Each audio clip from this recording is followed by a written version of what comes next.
Hi అండి. జీడిపప్పు cabbage వండుతున్నానండి. ఉల్లిపాయ ముక్కలు ఒక పచ్చిమిరపకాయ వేసుకుని బాగా వేపుకోవాలండి త్వరగానే.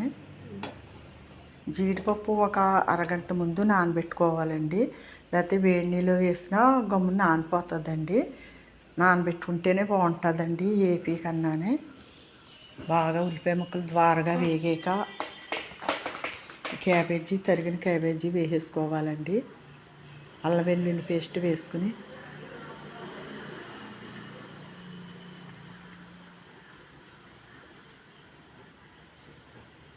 ఈ తరిగిన క్యాబేజీ వేసుకునండి ఇలా కలుపుకొని మూత పెట్టుకుని బాగా మగ్గే వరకు ఒక 5 నిమిషాలు మగ్గనివ్వాలి. నా కూరలు మీకు నచ్చట్లేదండి, మీరు ఏమీ చెప్పట్లేదు, నాకు బాగున్నాయని కానీ బాగోలేదని కానీ చెప్పట్లేదు. నచ్చట్లేదైతే మీకు అందుకే చెప్పట్లేదు మీరు. అంటే నేను డైలీ ఇంట్లో నేను చేసుకునే కూరలే పెడుతున్నానండి. మేము ఇంట్లో ఏది చేసుకున్నా ఆ కూరే పెడుతున్నానండి. నేను చేసుకున్న కూరలే పెడుతున్నానండి. మీరు అందరూ అలా చేసుకున్న కూరలు కదా అనుకోవచ్చండి. అలా కాదండి.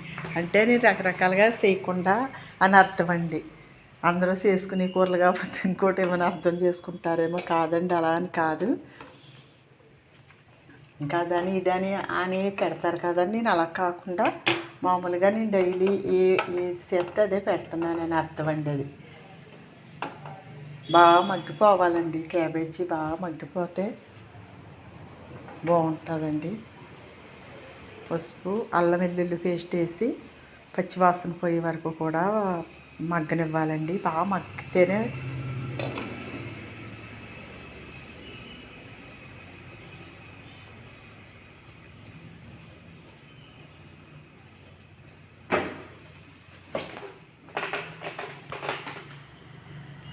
మూత పెట్టుకుని ఎక్కువసేపు బాగా మగ్గనివ్వాలండి. క్యాబేజీ బాగా మగ్గిపోయే వరకు కూడా మగ్గించుకోవాలండి, మగ్గనివ్వాలి.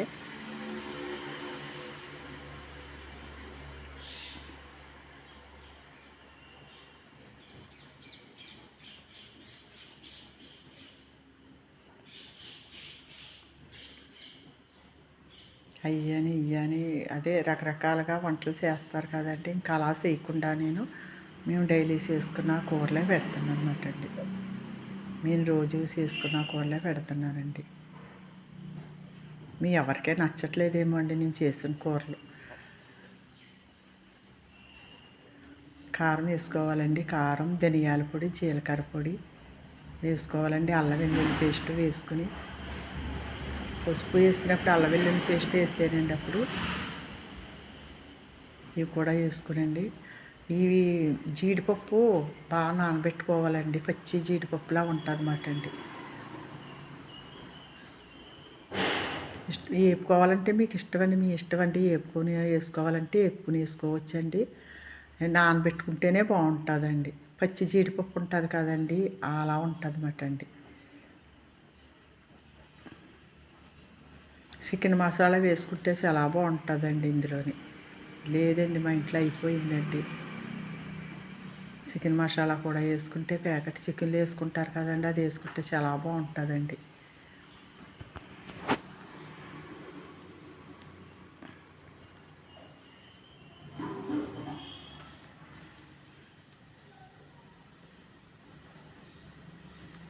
పచ్చి వాసన పైన కారం, పసుపు ఇవన్నీ వేసి బాగా వాసన పోయి వరకునండి. ఇప్పుడు జీడిపప్పు వేసుకోవాలండి. మీ ఇష్టమండి, మీరు వేపుకుని వేసుకోవాలంటే వేపుకుని వేసుకోవచ్చండి. ఇలాగా నానబెట్టుకుని కూడా వేసుకోవచ్చండి, మీ ఇష్టమండి అది. నేను మాత్రం నానబెట్టే వేస్తానండి. బాగుంటుందండి, పచ్చి జీడిపప్పులా ఉంటుందండి. అంటే పచ్చిదంటే పచ్చికాయలు ఉంటాయి కదండి, కోసుకుని పచ్చివి వేస్తారు చూడండి, అవి అలా ఉంటుంది అన్నమాట అండి. ఇది వేపుకుంటే వేపుకునేలా ఉంటుంది అన్నమాట అండి. మామూలుగా కరకరలా ఆడుతూ ఉంటుంది. ఇవి కూడా బాగా మగ్గిపోవాలండి. బాగా మగ్గిన తర్వాత తగినంత నీళ్ళు వేసేసుకోవాలండి. సాల్ట్ అది వేసుకునండి. బాగా మగ్గనిచ్చే తర్వాత నీళ్ళు వేసుకుని అంతేనండి. జీడిపప్పు ఇదేని క్యాబేజీనండి.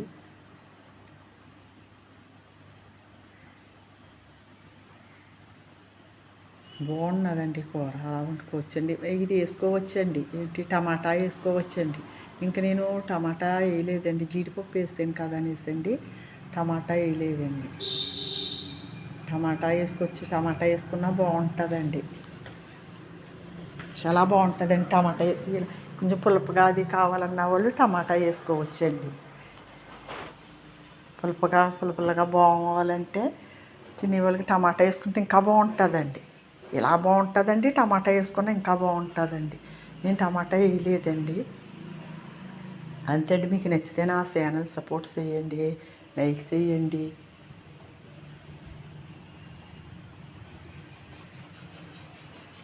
నేను అలా నీరు ఉంచనివ్వనండి, కొద్దిగా కూడా నేను గ్రేవీగా ఇలాగనే వండుతానండి. నేను నీళ్ళుంటే సప్పగా ఉంటుందని ఒక్క నీళ్ళ కింద దింపనండి, అదే కట్టనండి స్టవ్.